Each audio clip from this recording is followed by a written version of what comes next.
Hey y'all, hope you're doing good today. So I'm sorry I haven't been on here a lot recently. I actually was sick for a little while and I had some business to take care of, and then I took a short trip with my daughter, and so just been really busy, but I hope you've been good. And I had something come to me today and I wanted to share my thoughts with you. And that is on the topic of an unconventional life. And the reason I think it's kind of like I'll have these thoughts come to me, and it's like, why? I'm always questioning everything anyway. I'm always looking deeper and wanting to find the reason behind everything. But sometimes it's literally a prompt. I'm given almost like a prompt, and then I have to figure out like what's the message from it. So this is what I pulled from this prompt, which I feel like was placed on my heart from the heavenly realm, right? So when you go through not just hard times, not just challenges, because we all go through that, right? All of us at some point we're going to go through some stuff, right? Some hard stuff. But I'm talking about specifically when you go through unusual challenges, not just unusually trying times, but challenges that are so different that you can't really even relate to anyone, and which makes it hard because to find support. You can't hardly find support because what you went through was so unusual that it's just rare. You know what I mean? And so, and I don't know if it's truly rare or if it's just that each of these situations have a common thread in terms of dealing with a wolf in sheep's clothing, right? There may be a common thread that would not really make it rare, but the circumstances and everything, that all the specifics and the details are what make it rare. When you're trying to share that with somebody or with several people, it's hard to find someone that it clicks with, that really gets it. Because that's just it. These people are in sheep's clothing. And I think that it's human nature to want to give people the benefit of the doubt. I really do. And so I think a lot of it too is that in general, the collective, this is my perspective, right? I feel like in general, the collective just may be aware that there are people with malignant intentions, really bad intentions, but I think that the collective views these kinds of people as extremely rare, more rare than what they are. And it's because the wolves in sheep's clothing are in fantastic masks. Their sheep's clothing is so convincing. It truly is. Not only to the community around this person, but even to you, which is why you'll gaslight yourself sometimes for years. Sorry y'all, I still have a little bit of congestion. But you'll gaslight yourself even for years, not even wanting to believe what you've seen with your own eyes, because your own experience is contradictory. You have almost two realities running simultaneously. It's like a Jekyll and Hyde. It's a duality within a person. And it's kind of like, how can you choose? Because when you're experiencing a duality from a person, it's paradoxical. It's illogical. It doesn't make sense. You can't make sense of it. And when you share, one or two experiences, people, in general want to say, oh, well, that's just a fluke. Oh, that's just a one-off. Everybody has a bad day or whatever it is. Again, just defaulting to wanting to give that benefit of the doubt.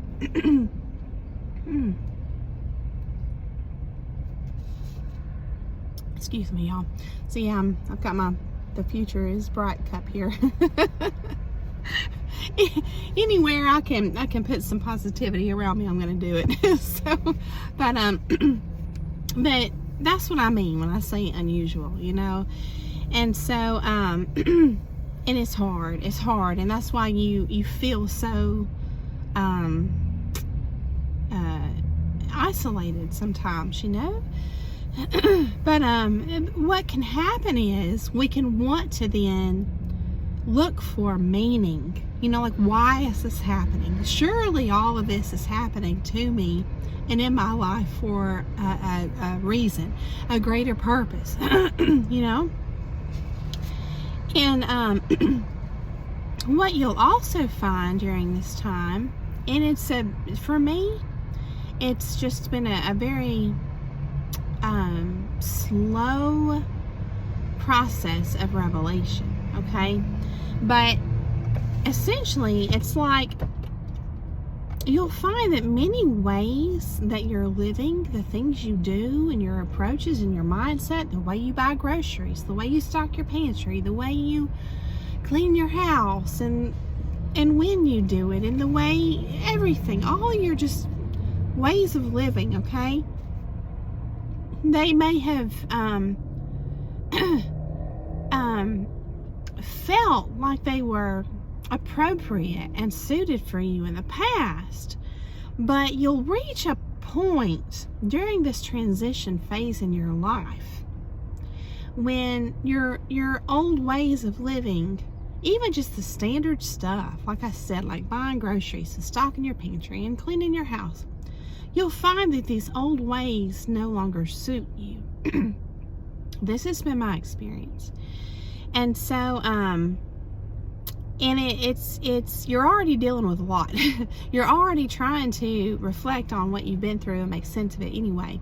And if your mind has been messed with and you've been lied to repeatedly and made to doubt yourself repeatedly and all this stuff, you're already doing a lot of work rewiring your brain. But the irony is, this is the perfect time to take a look at everything and rewire even more.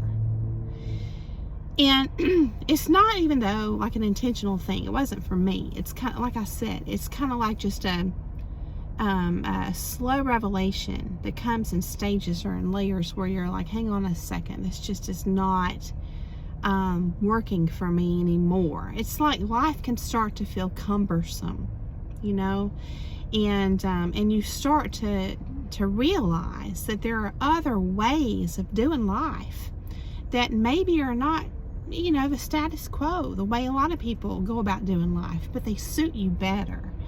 And so when you're having these revelations, you know, a negative lens or perspective would be that you might feel disconnected from people because you really just can't relate at all anymore, and you might even feel lost, right?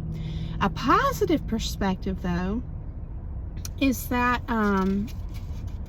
again, this is an opportunity. You could even make it a goal to find different and new ways to bring just a better way of life into existence for yourself. So I want to take a look. I want to be inspired by some word study today. And I want to take a look at the word unconventional, because that was really what was placed in my mind and on my heart. So we have un meaning not. We have conventional. And from the late 15th century, conventional meant of the nature of an agreement. So we have the Latin conventio, meaning a meeting, assembly, or agreement. And so, you know, when you agree on something, you are giving consent. And then when I looked up this word, agree, it actually said when you give consent, and or assent, which is interesting. And this brought to mind the concept of the age of accountability, okay, which we're going to talk about. We're going to expand on all this. It's going to all be related to consciousness, conscious awareness, and growing in that area.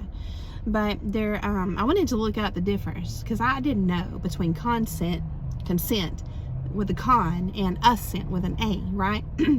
And the difference is, consent is when you are of legal age and mental capacity to agree to something, right? In other words, you have a certain level of conscious awareness to be able to ethically and rightfully agree to something. But assent is when a person agrees to something, but they are not, it's not legal. It's like maybe someone who's under, you know, a legal age to be able to agree to something. But you can apply this concept of agreement into what we've gone through, okay? And I'm going to explain that.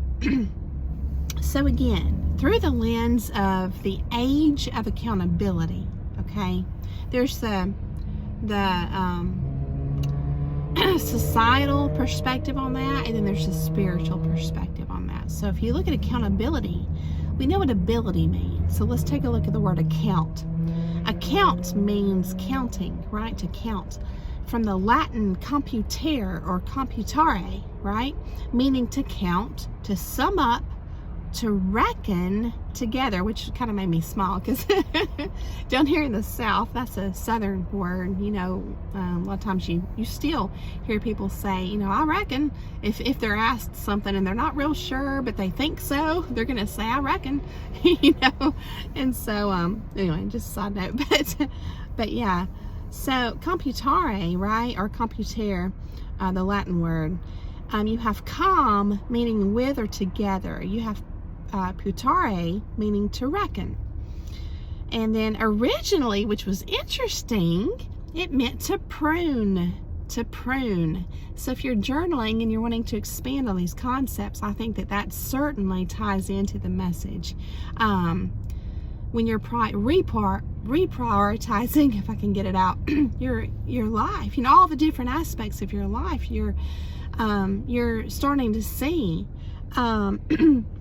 how you made certain things so important when really they shouldn't have been, you know, and other things were being neglected, you know, they should have been given more importance and reverence and attention and energy and all this stuff than what they were.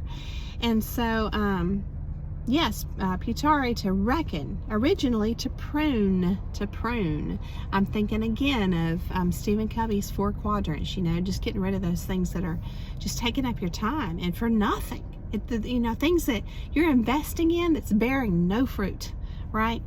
So then we have the Proto-Indo-European root, pau, P-A-U, meaning to cut, to strike, and to stamp.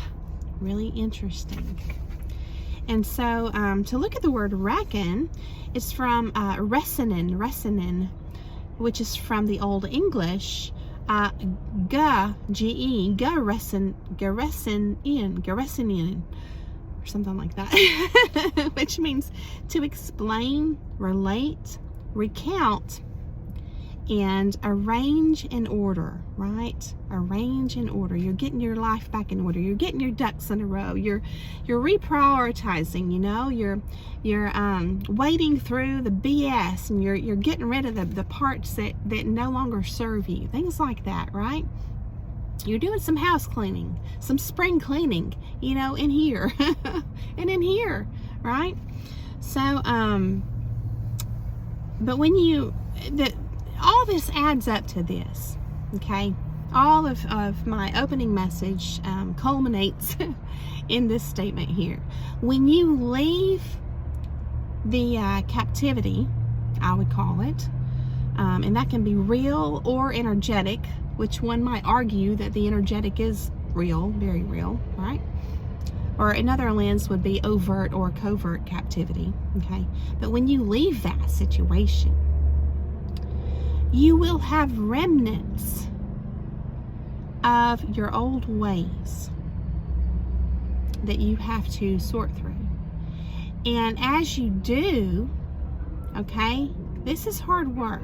It's mental. And I feel like my experience has been that it's not even always a conscious thing. And so you're going to find yourself during this reorganization, this restructuring process, you're going to find yourself sort of like in this extended state of just slowing down, like this extended pause, okay? Now from the outside in, I'm sure people, you know, which what does that matter really? But your, friends or family, whoever might be observing you, they're only going to be able to interpret, what they're witnessing and observing in you from their own limited perspective. Okay? And so, again, nobody else has walked in your shoes, so they're not going to really understand it. And you may not even understand it, and that's okay, in the beginning. But this has been my experience. It's kind of like when your mind is trying to make sense of things and sort through stuff. It's really working hard, and on the outside, you're going to look sort of like zombified. You're going to kind of look like you're... it's not all clicking or something. You know what I mean? And that's okay, because there's a lot of work going on the inside again. But even you, like I said, even you may not understand, like, why am I so sluggish? Knowing that's not your nature, especially if you've always been a very active person, and you've always kind of been described as quick-witted or talkative or whatever it is, and then suddenly you're not. That may be confusing even to you for a while, but just know and take heart in the fact that there's work being done. You're not doing nothing, I saw a sign recently that said something like, the beach is the only place where doing nothing is doing something. You know what I mean? I would say also when you're in recovery from psychological abuse, because from the outside it's going to look like you're doing nothing, but you're doing a whole lot of things, right? A lot of work, mental work. And the thing is, I talk about this process that we go through, but for many of us, it's kind of like as soon as you leave a mentally toxic situation, spiritually toxic situation, psychologically abusive or a deceptive, a mind-bending situation, just almost immediately when you get yourself out of that environment or atmosphere, you're going to feel peace. Some peace is going to return right then, which is awesome. But as you progress, in your healing and in your growth and finding your way again in life, you may catch yourself doing things in a certain way, okay, that don't really make sense. And if you're not careful through that negative lens, you may gaslight yourself and be like, I'm so stupid. Why did I do that? But I just want to bring this to your attention and ask you, don't do that. Try to break that habit if you can, of immediately judging and censoring and what's the word I want to use? Not like in a judgmental way, but judging like, is that accurate or not? Like, try not to do that, grading yourself as you go every step along the way, because it may not make sense right now, but later it might make sense while you were doing things, right? But you're going to catch yourself. You're going to catch yourself just in your everyday activities doing things that they don't make sense.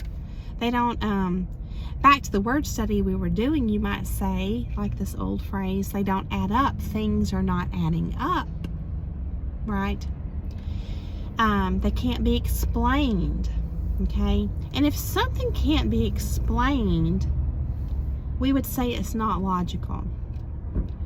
So you can come to a place where you realize your whole way of life became rooted not in free will or personal authority or agency, but conditioning. And I think we take that term too lightly. I think that sometimes it takes time to really fully grasp what all that entails, the conditioning part of what we went through. Because what you'll find is all these things that are habits that you might catch yourself saying, this is, why am I doing this? Why do I keep buying, these particular groceries, and then I throw them away, weeks later because they go bad, and I never eat this, but I buy it all the time. I mean, just wild stuff like that. just where you're kind of going the long way around things and stuff like that. It's just random stuff in every little bitty thing that you do.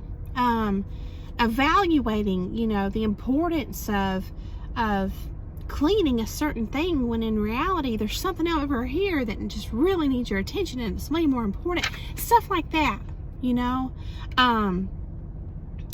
going to start to become aware more and more and more of these things. And you may not be able to identify for sure on the specifics why you're doing these things, but I can guarantee you this is what's on my heart for myself, and I just felt called to share with you all. I can guarantee you that all of this stuff is tied back to what you went through and the impact of all this stuff, on your mind and the way your mind works. So as you're peeling back layers of conditioning, right, and unconscious habits, you're going to start to recognize all the ways that you are living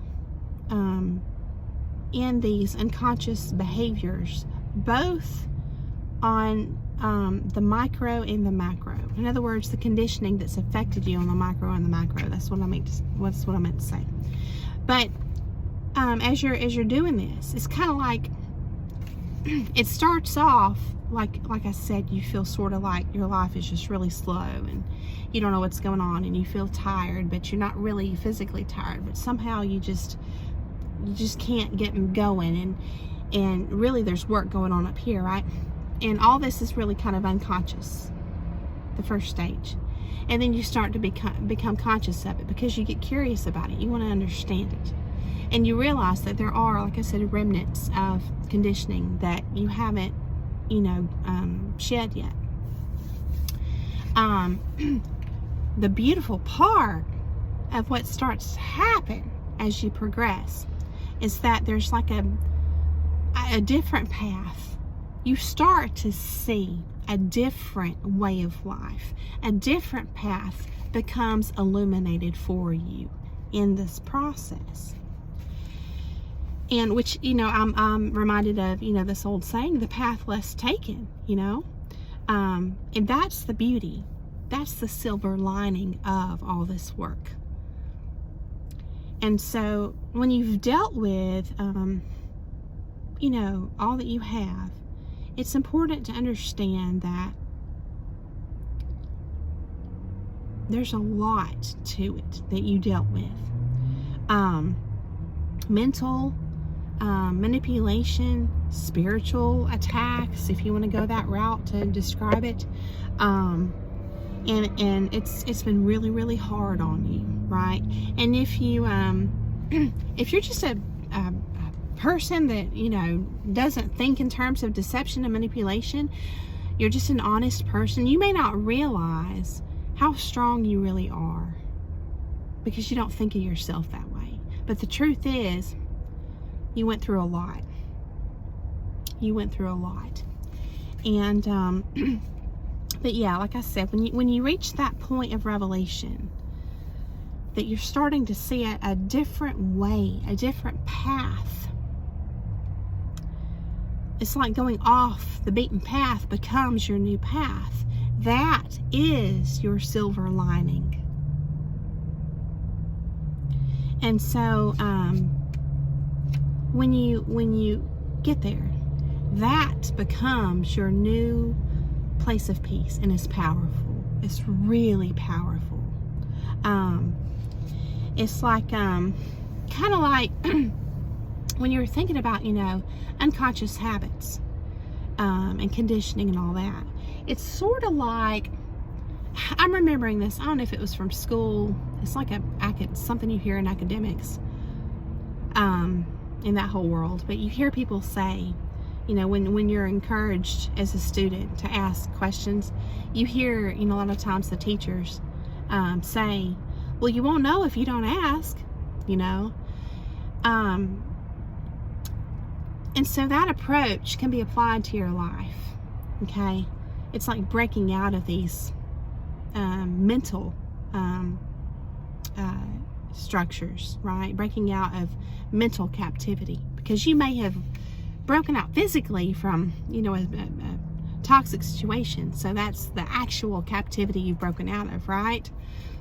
Your environment, your atmosphere. But the mental captivity is a longer process. Okay. So that's just something you can take with you to think about. That you won't know if you don't ask. Because, and I say that because of this. And I don't just say this just random. I say this from experience.